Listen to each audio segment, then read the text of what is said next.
তোমার হাসিটা খুব মিষ্টি, কিন্তু এই হাসির আড়ালে লুকিয়ে আছে ভয়ঙ্কর এক সত্য। ভালোবাসা, বিশ্বাসঘাতকতার সম্পর্কে টানপোড়েন। আজকের ভেবে সব কিছু উলটপালট হয়ে যাবে। প্রিয় ভিউয়ার্স, আজকে আমরা আলোচনা করব একদম টান উত্তেজনায় ভরা এই পর্বের সম্পূর্ণ গল্প। ভিডিওটা শেষ পর্যন্ত দেখতে থাকুন, কারণ শেষে এমন একটা টুইস্ট আছে যা আপনি কল্পনাও করতে পারবেন না। গল্পের শুরুতে দেখা যায় রাহুল আর রাহির মিষ্টি মুহূর্ত। একদিকে ভালোবাসা, অন্যদিকে হালকা কমেডি, নাক ডাকা মশার ঝামেলা, সব মিলে পরিবেশটা একদম রিলেটেবল। কিন্তু এই শান্তির মাঝে ধীরে ধীরে জমতে থাকে ঝড়। বাড়িতে পয়লা বৈশাখের আয়োজন, সবাই ব্যস্ত, আনন্দে মেতে আছে। রাহিকে দায়িত্ব দেওয়া হয় পুরো অনুষ্ঠান সামলানোর। নাচ গান, হাসি, সব কিছুই যেন এক সুন্দর পরিবারের ছবি তুলে ধরে। নাচ গানে মেতে উঠেছে সবাই, কিন্তু এখানেই এন্ট্রি নেয় তিতলি। সে সরাসরি রাহুলকে প্রশ্ন করে, তুমি কি সত্যি আমাকে ভালোবাসো না?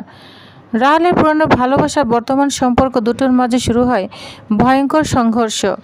তিতলির অভিযোগ, তুমি আমাকে ঠকিয়েছ। রাহুলের উত্তর, আমি এখনও তোমাকে ভুলতে পারিনি। এখান থেকে গল্প এক বিপজ্জনক মোড়। তিতলির আগে হিংসা অন্ধ হয়ে যায়। সে হুমকি দেয়, আজকে সবাইকে সত্যিটা জানিয়ে দিব।